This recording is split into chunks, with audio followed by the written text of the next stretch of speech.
PLP is living rent-free in some people's minds because every day they're talking about us. Mr. Speaker, I just want to take 5 minutes. I want to thank Dr. Peach for his service to the country and to the people of Devonshire. I want to welcome Senator Leslie Robinson, Nee Clark, a Barclayite.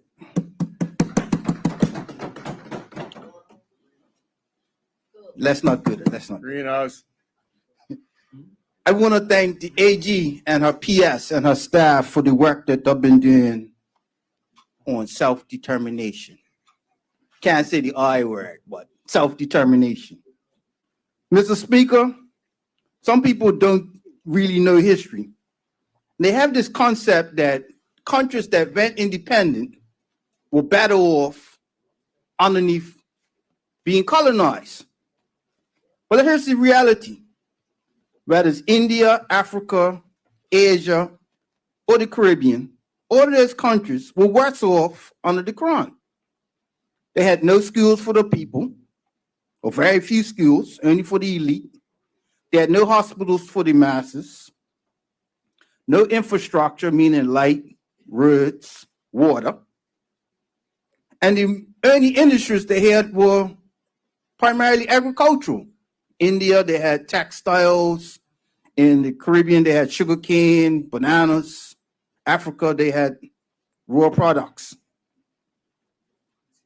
Post-independence, those countries had schools for the people, built schools for the people, they built hospitals for the people, and they diversified the industries.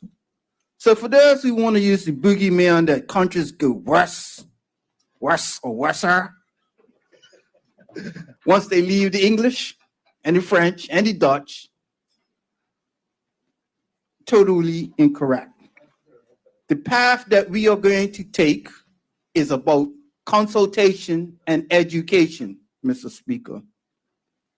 If we can talk about same-sex marriage, we can talk about, what's the word we're looking for? What's the word?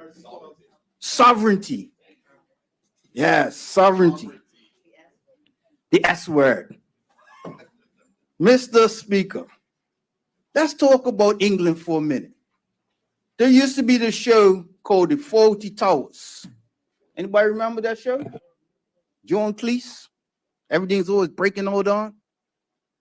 But that's English politics. For years and years, they sat there and let Boris Johnson lie. Yet ministers go on TV every day to what they call that? Defend his lies. Until finally they couldn't take it no more in July. And they all just resigned, all 50 people resigned in one day. What did that lead to? As the Colonel said, that led to a whole summer long of debates between two persons, Rishi Sunak and Liz Truss. It was clear, anybody who knows politics knew Liz Truss was not the one. But somehow, she got voted here. That lasted for all of 45 days. You know, in those movies, you have a black guy in the movie, and this is the first one get killed. That's an omen. That's an omen.